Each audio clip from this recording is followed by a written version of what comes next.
What made you decide na mag-covers for this album? Well, if you guys know me, ako po talaga yan, nagko-cover talaga ng mga songs, di ba, sa TikTok ko. And more of singing talaga is really something na passion ko talaga. And bringing up this classic songs, today's music, naisipan kong gawin yung mga old songs na kinakanta ko way back kapag nagkakaraoke kami ng daddy ko, ganyan. And yeah, it's more of like a revival songs din talaga. It's more of like classic songs. Para marinig naman ng, ma-share ko yung music ko in my way of singing classic songs. Bakit yung song na yun yung napili? More Than Words, the one I'm gonna be releasing tonight, I chose that because it means so much to me. And lagi ko siyang kinakanta sa mga karaoke. How did you come up with the 5 songs? Sa dami mong kino-cover in your social media, paano mo na-come up yung 5? Yung 5 songs, well, isa-isay natin yun, I feel like ayun yung mga malalapit din sa akin and sa family ko. They know that Brian McKnight, they're a big fan of it. And yeah, lagi ko siyang kinakanta po talaga sa mga karaoke, especially talaga yung pag may karaoke, kinakanta ko siya. And just put on those songs, those 5 songs specifically. Reflecting na on your birthday, tingin mo, how far have you gone sa career mo and ano pa yung mga dream mo pang ma-achieve? Well, I think bago pa lang din naman ako, matagal-tagal na, but then I'm still looking forward for more projects and para ma-share pa natin yung music natin maybe all throughout the world, di ba? Hindi lang sa Pilipinas, hopefully internationally din. And yeah. Thank you. Meron kayo na rin bang music video for this song? Music video po, wala pa po. Pero meron na akong visualizers for More Than Words na i-release natin tonight din also. Pero for the 4 songs, wala pa po tayong music video. Sana po, abangan niyo. Patrick, sabi mo, kabado. Pero di ba parang sanay ka naman on-stage, mga provincial shows? Yeah, I was saying kanina kapag mga close friends and families, tas ganito ka-intimate, parang nanginginig talaga ako, hindi ko alam kung bakit. But then, I think we just finished the whole show and I'm very happy na natapos natin ng kahit pa paano maayos. Bakit ba yun yung song na dedicated mo for your grandma?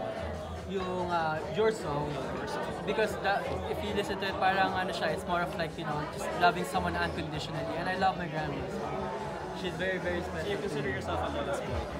Yes. Patrick, you mentioned na yung mga songs na yun, you used to sing that in sa karaoke. Karaoke po. So, what's different dito sa sa mga nilabas mo ng mga kanta? Anong binago mo sa mga kanta or is it the same yung kung paano mo kinanta siya doon? Yung mga songs po na kinanta natin kanina, if you listen to it, parang ibang version po, di ba? So I wanted to put it in today's sound. And kung ano man makakaya ko as a musician, to put like those yung mga ad-libs, ganyan. So OPM, anong possible na ma-cover mo dahil nasa cover music ka na naka-cover? Sorry, what was that? OPM. OPM songs. Oh, I wanna listen to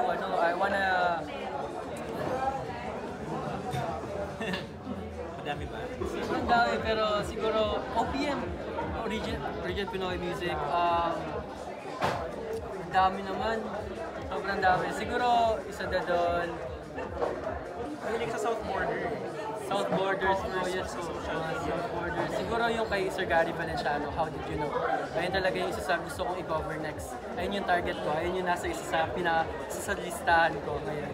For the next songs that I'm gonna do cover. Any artist na you want to collaborate? Sir Gary Valenciano. May idol. Sir Gary. Patrick, yung style mo talaga is from soul, R&B. So R&B type ba na? With the emergence of, the pop vibe, like yung sa BM, do you think parang gusto mo rin magkaroon ng ganong classic influence in your music?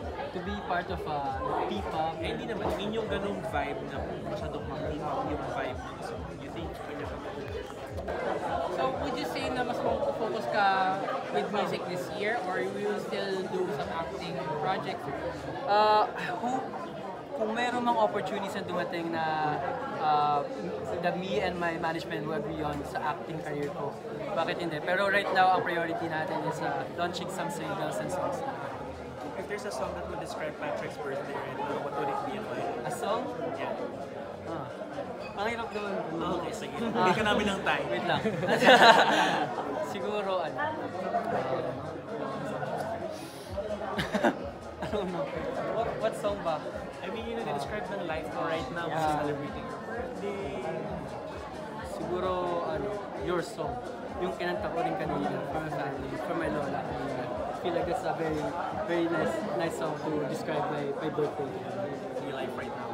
My life right now, yes. You know, just to being positive and just accepting all the challenges that God has put in you. It's a good song. It's a very good song. By Elton John. It's my idol also. Reminds me of Moulin Rouge.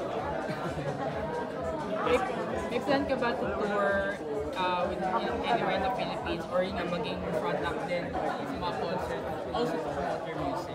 I don't have a plan yet, but sana magkaroon po tayo ng plano no to just to roam around the Philippines to have a concert kasi meron din namang may nagbe-message din po sa akin na mga taga ibang city like Davao, sa Cebu, and I hope I get to see them also and then for them to see me perform live. Hopefully. Okay. Congratulations. Thank you so much. Advance happy birthday. Thank you. In 3 hours. Or 2 hours na. 2 hours.